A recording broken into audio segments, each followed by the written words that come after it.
Yeah. Hello, Jane. How are Hello, you? Andrew. It's good to see you again. And hello, everyone. And Hi, we're guys. excited for this one. Andrew, do you wanna reveal what we I, do? I, w- I would be happy to because this suggestion came through someone I know. So I'm afraid, despite our best efforts to spread out a bit, we have been drawn inexorably back to 1990 because good movies in that decade. And we are going to take ourselves back to the Cold War with this one because we are looking at the 1990 classic, The Hunt for Red October, based on the Tom Clancy novel of the same name. Yes. Um, And a it brilliant one it was. And the novel came out in the mid 80s, and this one approximately 15, 16 years later. And it instantly became a classic, didn't it, Andrew? Yes, it did. It was the big era of Tom Clancy novels because he did Hunt for Red October. I remember I think there was another book called Red Storm Rising, which generated a few bits and pieces, and yeah, lots of spin-off and interest, and it was really the beginning of Tom Clancy's high point as a writer because he carried on writing well Yep. into the 1990s, as I remember. That's And beyond, come to think of it. I can't remember when his last novel was published, but he had a very long run, didn't he? He was productive, and some fantastic stories as well. And this was probably one of his best, and also kind of cinematic in a way. So I understand why they made a movie out of it, because Oh, it's beautifully shot for a movie so early in the 90s. And I'd actually forgotten, but when I rewatched it now, Andrew, that very first scene when they are at the sub base in, I think, close to Murmansk, and you see this cold, snowy landscape. And we begin by seeing just not even his hopeful face, but just Sean Connery's eyes. And they have that little conversation. And you see eventually the camera zooms out how vast the Red October is. yes, it's wonderfully constructed, and it's. I know a lot of movies do this. They do the wow factor by the slow pan out to give you the scale of this thing, but it is excellent. And I remember sitting there in the cinema as a child, just with my mouth hanging open at this. I think my slightly dodgy love affair with nuclear submarines began in that moment when I watched that film. I like slightly, off the wall technological marvels. And Well, as you also mentioned before we started recording, Andrew, the thing this movie does brilliantly is balance the emotional side and the technical side, because it is rather technical, this movie. There's a lot of technical stuff in it, but and of course the Cold War tension, and I'm sure we'll get back to that. But there's also the human, the emotional side, and I think this one. There were many Cold War movies, but this one actually balances that beautifully. yes, it does. I mean, there are only a handful of movies from the era that I regard as truly amazing Cold War movies, because there was an awful lot of tat as well. But I think The Hunt for Red October sits on the top of my pile. As you say, that beautiful balance, because yes, Tom Clancy's books are very technical because he had such a deep knowledge of the stuff Yeah. and this wonderful ability to weave believable characters, very human characters around it. And what really impresses me is how the throughout the movie conveys emotion from men who are generally trained to be very quite, clipped and professional. And yet at the same time, it's often minor things like a slight edge in the voice when the sonar operator's calling out torpedo in the water. And it to me encapsulates this wonderful struggle. Well, I shouldn't say wonderful. You're trying to focus on doing your job because if you don't do it well, death might well ensue. But at the same time, being a human being, you can't quite help squeaking just a tiny bit. No, exactly. And no, that is done beautifully. And as you say, just in those orders or commands, where you get that. And another thing I thought about, Andrew, is that very confined, crowded space that is a submarine. You get that you get the feeling of what that was like, that peculiar life underwater in that very crowded space. Yes, and generally speaking, a submarine is a horrendous place to tell a cinematic story because you've got I mean never mind the lack of scene changes because I mean you've got different bits of the submarine, but at the end of the day, to most audiences, you are just in the submarine. And the practical ones as well. How on earth do you get your lighting in an environment that's supposed to be dimly lit anyway, whether you're NATO or Soviet? And all the cameras, and we're talking 1980s camera technology, so the massive great things on booms, gantries, and so how the heck do you do it? I mean, I was really impressed years later when I realized that they'd actually built a life-size mock-up of both the Yes. Red October and the USS Dallas's control rooms. And so the cameras could actually be outside this thing looking in. And Red October's particularly, I think, was on a giant gimbal so that they could do the Oh, turning motions. yes, yes. Oh, that's brilliantly that's brilliant thought actually to have that because you can't do anything in that space. You can't move in that space. You can't get a right camera angle in that space. You can't sit in a corner, trying to film everyone. No, no, you can't. I think there was some footage actually taken on a real warship. I think one of the US Navy frigates was Yes, briefly pressed into service so they could actually do some surface filming. But then it's a tiny bit easier when you're on a ship rather than yes. dealing with a submarine. You do have a bit more space, but yes. But Andrew, if we are to dive into this one a little bit, Oh, I saw what you did there. Nice. because, oh, sorry. I actually didn't even realize that. But I had another pun earlier. What was that? Oh, yeah, it wasn't on my radar. Sorry. Yes. I'll stop doing that, guys. I'm sorry. Didn't even realize that. No, but we have Soviet sub commander Marco Ramius, who tries to defect to the US with his officers. And we have a CIA analyst, Jack Ryan, who has a suspicion that this is what Ramius is doing, but is of course not certain. But he knows a lot about him. He also knows a lot about his private life, as we get to discover along the way. And the Red October is using this revolutionary caterpillar drive, which renders the submarine nearly undetectable along the way. Andrew, as a marine a historian, tell us a bit about how that works. Oh, okay. So effectively, and now this is totally theoretical. The what they call caterpillar drive in the movie, funnily enough, because it sounds science fictiony. That's an official term now. I've just introduced it. Absolutely. It's actually older than a lot of people realize. So the first time it was actually tried, and actually it was tried in a warship, was in a vessel called HMS Waterwitch in the 1860s. So I know it's crazy old as a concept. And an engineer called Ruthven decided he could come up with a sort of circular pump arrangement to suck water in through holes at the front of the ship's hull and squirt it back out to provide motive power. Now, he wasn't thinking stealth, he was trying to come up with a new revolutionary propulsion system. And in theory, it was really elegant. Unfortunately, it didn't work. Waterwitch struggled to go more than 6 or 7 miles an hour at best, and this thing was very noisy and it was prone to breakdown. So it ended up being one of those slightly forgotten experiments, but the tech exists. Now, the version they have in the movie, unfortunately, I think is beyond capacity to implement, but essentially it's the same thing. The submarine switches off its regular propulsion, sucks in the water through the holes at the front, then squirts it out the back. And the advantage we're told in the film is that this is completely quiet, no moving parts, no engine noise. And the way submarines detect each other and surface ships detect submarines is based heavily on the noise output. The noisier you are, the more vulnerable you are to detection.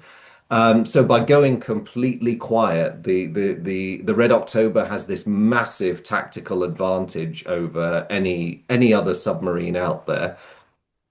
And I suppose that is in keeping with the theme of the late Cold War movies, where, the plot was very often Soviet Union comes up with scary that something scary the West has no counter for. Oh my God, what do we do about this? Oh wait, we have a chance to steal it. Great. Um, yeah, so of course, what makes the Red October really terrifying, as they discuss in that briefing quite early in the film, she's of course a nuclear ballistic missile submarine, so she can get close to her target. And so, in theory, she could cover all the major cities of the United States with nuclear warheads. And because she'd be so close to their coast, the reaction time would be minimal.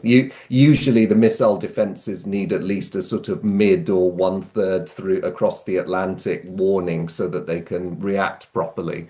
So, Red October is, of course, a first strike weapon, a hugely dangerous one. And also, it's nice that Tom Clancy applied this to a typhoon class, well, what we call a typhoon. The Russians had a different designation, but because it's so big, big is terrifying psychologically. Yes, correct. That is actually a brilliant description of it, Andrew, because it as you say as well, it theoretically this was possible as far back as the 60s, actually. Yeah, the 1860s. So it's 1860, sorry, yes. yeah. Which is just scary in its own right. Am I right? Do I remember this correctly? I could be mixing something up.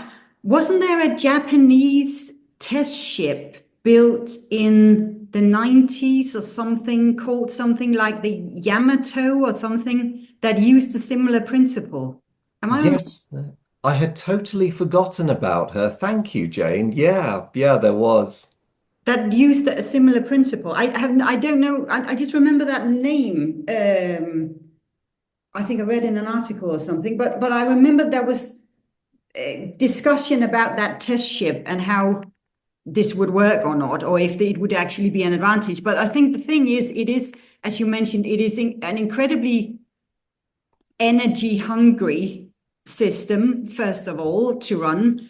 And it is actually very slow. You don't move at a great speed. And also, you're not actually silent, are you?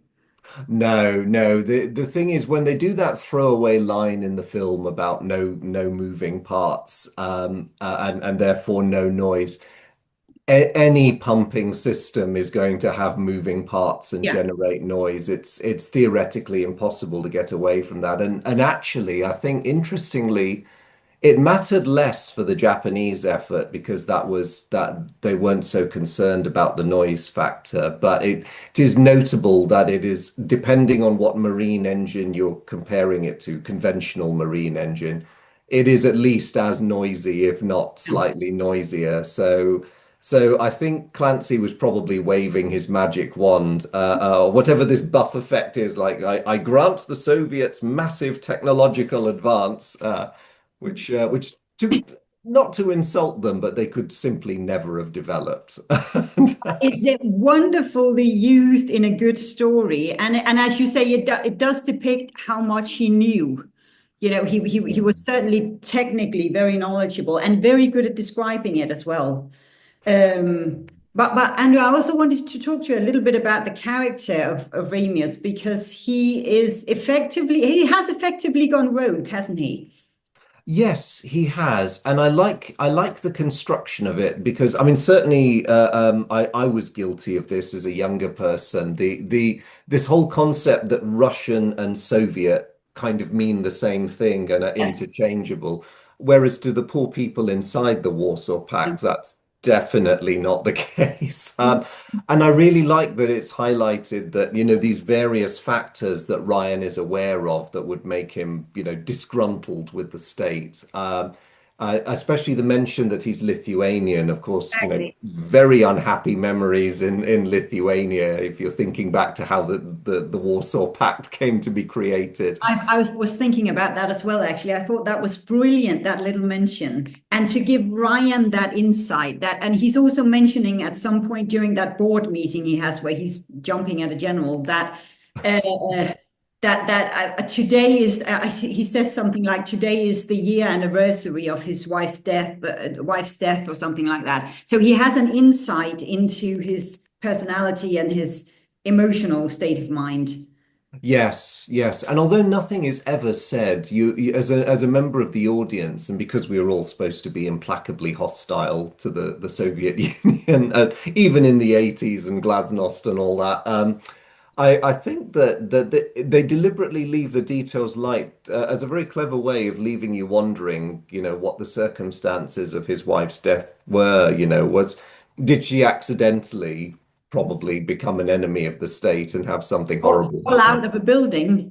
Yes, indeed, fall out of a building because that is the kind of thing that would drive someone like Ramius to want to defect and to defect in the most damaging way possible. There is also the more obvious reason, which is I think Ramius, because he spent so much of his life with the nuclear subs and he knows exactly what they're capable of, and because inherently he comes across as definitely not trusting the Soviet Union's leadership. Yeah. Now that they have this super weapon that the West has no answer for, Mhm. he believes that they will employ it as a first strike weapon and effectively end the world. I know that that comes through when he's talking to the political officer and the man's going through his things and saying, oh, should the commander of a vessel like this be reading about the end of the world? I'm like, well, my view of it would be it's actually probably a bit healthy if the commanders of nuclear submarines read about the end of the world, just to, keep a bit of perspective here. Yeah. Um, That scene actually is wonderful as well because it's so easily, that not easily, but it does very neatly depict the tension. Yes, yeah. One of the problems the Soviet Navy labored under for a very long time is that every one of these vessels have a political officer, and it was not a requirement that they knew anything about submarines, or that they were just there to be, the commissar effectively. And the impression I get, because there's very little in print in English about what it was like trying to gel with this person on your submarine. Um, if you were lucky and got an understanding and decent one, you're actually all right. And they were out there. There were a lot of, apparently, a good number of political officers who recognized that they were basically unskilled passengers and just Yeah. needed to, be supportive like a chaplain, but keep out the way, basically. Yes. And then you have the one like I love his name. Apparently, it's only mentioned once, but the political officer's name is Ivan Putin. Uh, Oh, of course. and when I watched it last night, I somewhat cruelly, I found the manner of his death quite satisfied. Like, yeah, take that, Vladimir. I mean, Ivan. Sorry, sorry. Because funnily enough, a certain real life Russian leader would actually have been the correct age and rank in 1989, 1990. I love that little subtle, oh, slipped in his tea. Yes. Falling out of a window again. Yeah, just think what a career he might have had if he'd lived. But, a terrible accident, as Sean so brilliantly puts it. Yeah, where was I going? Sorry, Jane, I Sorry, drifted. I Oh, but yes, Putin, the character of Putin in this film, he represents the worst of the bunch, the ones who use their prerogative to go through other people's things, check what they're reading, and it just reinforces the fact that in the Soviet state, even in with the gradual relaxations towards the mid end of the Cold War period, you're still living in an environment where the state wants to know everything about you, and there's no real room for your own thoughts, even if you try your best to keep them to yourselves. No, that's true. And even when you think you leave no trails behind, there's always going to be someone who's going to find something about you. And I think that whole mentality kind of also sets the mindset of the Cold War paranoia in a way, because this was also in the relationship with the Americans, of course. This was a time of espionage, of looking over your shoulder, of and also nuclear fear, Mhm. and just setting that scene of how dangerous defecting actually is. And he is playing this game with his officers who are aware of his plans and with a crew who have no idea, which we also see in that scene where he has to get them off Yes. the submarine. But just the entire tension around how dangerous that game actually was is brilliantly put together. It is, and what makes it such a tense exercise for me, I found it unbelievable when I watched the movie because I was sitting there thinking, this guy's playing a really, really dangerous game. And then there's that bit where they're all having dinner together, and when they've asked, dear old Tim Curry to leave because he's not in on the plot, and Ramius just comes with, oh yes, I sent a letter to Red Banner North Sea Command announcing our intention to defect. It's like, you did what? That was brilliant. That is cool. He sits there and anything else? Yes, so we're not going back, and there is no mind changing. No, no, that was brilliant. That was brilliant. And I also wanted to touch a little bit on the character of Ryan, Jack Ryan, who is the CIA analyst. I think his title, former Marine. But I think what I also like about him is that he's kind of your typical analyst in the sense that he's not really a field agent. Hmm. Doesn't really belong in a submarine in that way, but he does believe in Ramius's intentions, and he ends up staking his career to prove it. So he does act as that bridge between the political and the military aspect of the plot in a way.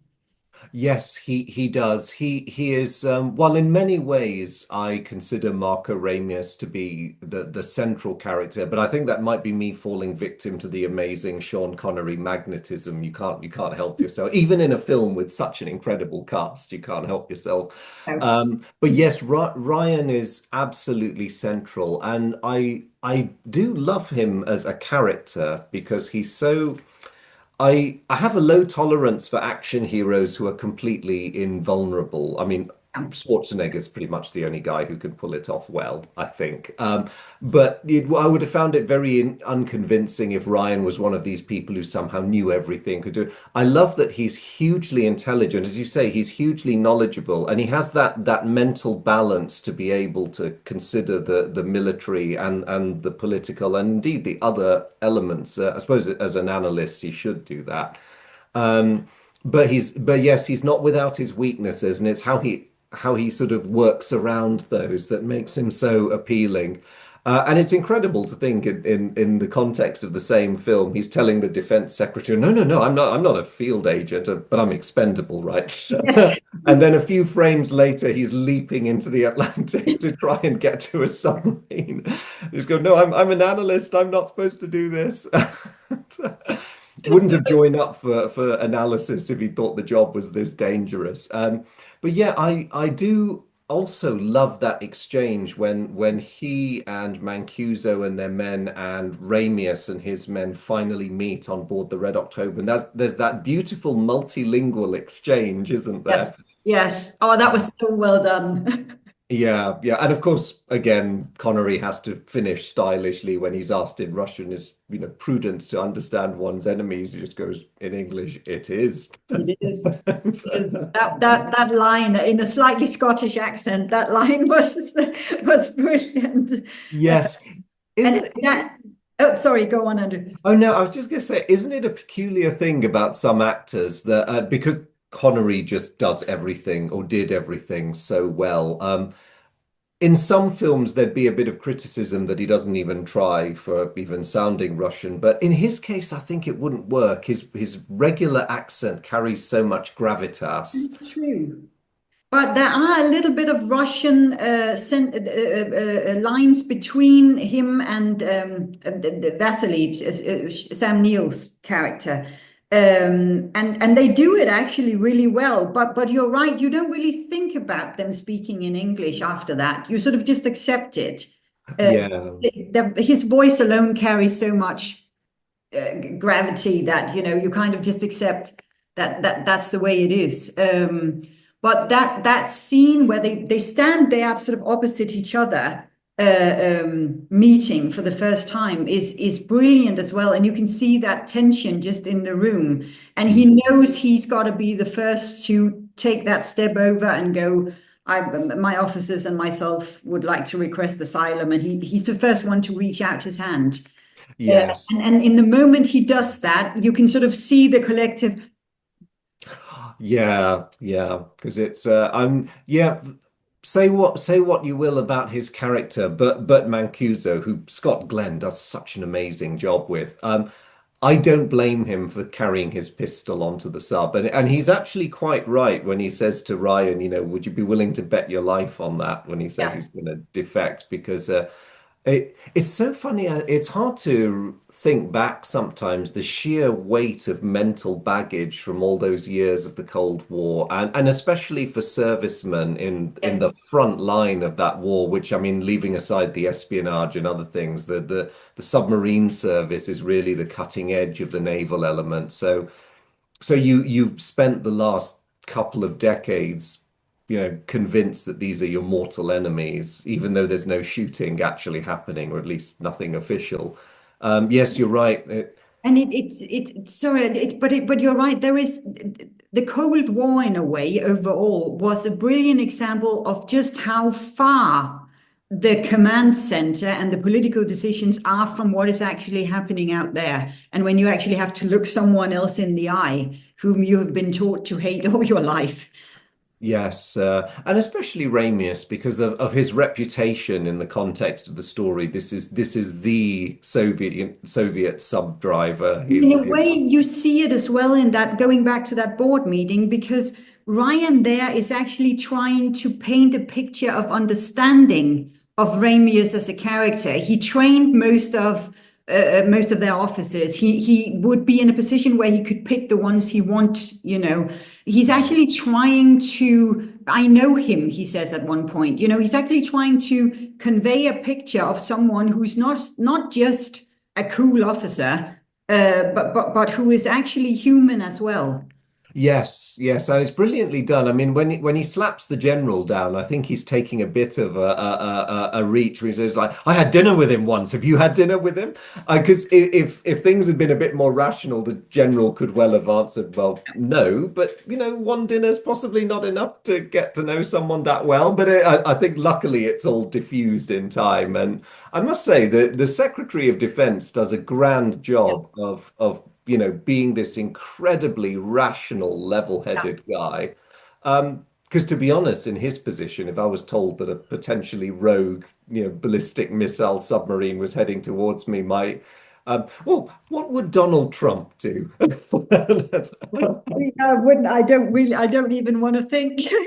No, so and that's only to say that the reaction might, no political commentary intended, guys. It's more to say that there might have been a more hot-headed reaction than the Yes. one we get from He's Defense Tech he's in the the book. kind of president that makes me think I miss the Cold War. Yes, yeah. Whereas this one, that beautiful conversation, because I think he takes on what Ryan, as you rightly said, he picks up that Ryan's presenting the human being here, and it ties in with his own instincts as a non-military man. I'm a politician. When I'm not kissing babies, I'm stealing their lollipops. But Yeah. I also like to keep my options open. Yes, that's a fantastic line as well. That and Andrew, I think I also wanted to ask you about the because there's also that special relationship. We talked about this as well on ships. There is a special relationship between a captain and his officers, and that whole command structure on a submarine, whether we are talking the Americans or the Soviet side. Um, I think we get a fairly good picture of that as well in various little scenes. And I wanted to ask you about that as well. How do you feel that command structure, how is that depicted and how close was it to what it was actually like? Oh, well, that is an excellent question, Jane. Not having directly experienced that world myself, there's no way I can know. But from what I've read, and I have had the privilege of speaking to a couple of people in recent years who were submariners during the Cold War, they were of the opinion that aside from the inevitable dramatizations for good story effect, the story actually nails it pretty well. And the thing that I find very impressive about The Hunt for Red October is they capture the very subtle differences between the two sides. Because on the Dallas, the US personnel are slightly more relaxed Yeah, insofar as Mancuso somewhat tiredly puts up with the enthusiasm of the genius Jonesy, who's yeah. it's like, well, Captain, I figured this out. It's like, okay. I, I actually love Jonesy. I think he's really Oh, sweet. Jonesy is amazing, and I love the quirkiness because he is the quintessential scientific genius, but he's a very cultured man as well. I love the classical music thing. Yes. He's like, especially when his crewmates are teasing him, it's like, oh, it was probably Pavarotti. It's like that's Paganini. But as you said, also it does kind of he's a brilliant mirror to hold up to that military command because he's in love with what he does effectively. He loves his Yes. subject matter and his work. But he gets so enthusiastic about it that he kind of forgets to explain to his captain what it actually is. And at a point, he's saying, "I don't follow you, Jonesy." It is, "Oh, sorry, Captain. I'll just listen to it 10 times speed." And, Yes. and then we sort of get into that. But he no, he's a wonderful because he's the brain and he's now trying to convey this rather fantasy-ish theory to his captain who needs to buy it. Yes, yes, he does, and I get the sense it's very clever storytelling because without very much in the way of cues, you sense they've been working together for Yeah. quite a while, and that Mancuso knows there's going to be a point to all this at some point. He just needs to, te as you say, he needs to tease it out without actually giving Jonesy a big head by saying, "Look, we all know you're a few IQ levels above the rest of us in this particular sphere. You just." Notch it down a bit and explain it to us in um yeah, and it's such a contrast because the other person who shines for me despite his very brief appearance in the film is Stellan Skarsgård Yes, as Captain Tupelo. I'd completely forgotten him, but he does have a part in this. Yes, a He very young does. Stellan Skarsgård. Yes. Yeah, I know a scarily young Stellan. I almost didn't recognize him and I thought, minute, that is Stellan Skarsgård. Oh my gosh, was this his first ever role? I don't know. I'll have to check. But he does the whole dark, intense, driven thing so well, and you can feel the different atmosphere on his boat. His crew are afraid of him, and with good reason, because he in the heat of the moment, he's such a daredevil. Yeah. I like the bits on the Red October and the Dallas where even in the midst of a tense emergency where orders are being shouted, the camera often pans into the faces of Ramio and Mancuso, and you can see the calculation Yes. going on behind their eyes. Whereas Tupolev strikes me as more of a shoot from the hip kind of person. You see it in that final battle where even his, in a bit of a break with the usual rigidly run Soviet system, they're actually protesting and saying, "So, the torpedoes are armed in the tubes," which in normal circumstances is something you must never, ever, ever do. And he's like, "I don't care, fire them now." It's like, okay. Yeah, no, but you're right. That difference is very palpable in Mm. atmosphere. And you're right about also that those sometimes brief seconds of reflection. And I think the first time we see it is in that little scene where Vasily is saying to his captain, and the singing, and you can sort of see that little let them sing, let them sing, Mm. let them sing, but there is that little, he's actually, but I think also Ramius is probably because he's an icon in his own world. So he doesn't really have to put on the same kind of my crew needs to be afraid of me respect or position because he is already well respected. He's already a little bit of a god in his own little world. Whereas other captains would probably need the fear as a drive or as a tool for authority. Yes, yes. And I think in Tupolev's case, there's also, I mean, one of his men, right before they all die, sadly, accuses him of being arrogant. And I think Yeah, that is it's a very strong streak in his character. And you need a certain level of self-confidence to do the job, but he takes it to extreme. And I think his arrogance is badly dented because in nobody ever says it, but because Red October's original orders were to pair up with him so they could do sort of hunt each other type exercises. The fact that it was Tupolev who was left hanging when Red October slips away, I think he takes it personally, yeah, even though it could have been any captain that happened to, and that gives him this drive to be the one who hunts Ramius down. Um, but again, it's genius because the film doesn't spend all that much time with Tupolev, but he conveys so much. I think the only other thing you hear about him elsewhere in the film is somebody mentions his background, that he's descended from former Russian aristocracy. So true. maybe That's that gives him another point he feels he has to prove in the Soviet state. I was the sub that was meant to link up with Ramius, and now that this has happened, suspicion might fall on me. So I've got to. This is exactly. yeah, as you said earlier, this is a very paranoid and unforgiving state. So And it does explain a lot about him. And I also wanted in connection with that, Andrew, to touch upon the relationship with Vasily there, because that's kind of the most emotional hmm, relationship with you, because he starts talking about Montana, and my God, I think everybody's hearts break when he dies, and I just so badly wanted to see Montana. But that little conversation in his bunk as well, where they allow themselves to dream a little bit hmm. about what is actually on the other side. And is it true you don't really need papers to travel from state to state and that kind of thing?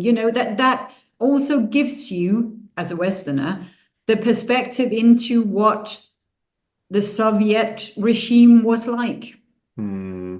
Yes, that is one of the most emotionally beautiful moments in the film for me. And I still remember actually because as a watching the film as a child, we'd all heard stories about what life was like in the Soviet Union, but that conversation really brought it home to me that, the things we take for free travel, the notion that you can just get in your car and go somewhere without being stopped and interrogated if you crossed a boundary or something. Yeah, and also the standard of living, which we now Yes. know was so appalling by Yeah. our standards in the Soviet Union. Because in NATO service, a man like Vasily Borodin, he would be extremely well paid for what he did. Commensurate with the responsibility he has. He would probably be able to afford a massive house somewhere, probably have 2 dozen pickup trucks if he Yep. wanted. Now, I know veterans of the NATO navies would probably be raising an eyebrow at me at this point and quite rightly saying, well, calm down, Andrew, captain's pay isn't that good. But in vague terms, the point I hope still stands that, his dreams are so, we would consider his dreams so limited, but to him they are such an amazing thing. I was like, I want a pickup truck and I want a big Yes. fat American wife to cook the rabbits for me. Just like, yeah, you don't want much out of life, do you? But yeah, so Soviet captains in their submarine service, they did get slightly better accommodation and pay than everyone else. They had to, but by Western standards, it was Yeah. so below par. Yeah. It never ceases to amaze me how much, at the end of the day, good service the Soviet Union got out of its people for really awful material rewards. And I know ideological teaching and training can drive you to a certain degree, but it still fascinates me how long they put up with it. Yeah. And it was, I think, still a little bit of an enigma to us growing up in the Western world, just how close that world was. Mm. I mean, I vaguely remember, for example, when the wall fell. But I also remember that massive contrast. A child like me growing up in the Western world compared to a child growing up just over there. You know, Yes, uh, yeah. and the massive circum differences in circumstances. What was, as you say, it was very comparable. It was so easy to compare those two because, okay, we Mm. have this, you have this. How come your standard is so low? You know, Yeah.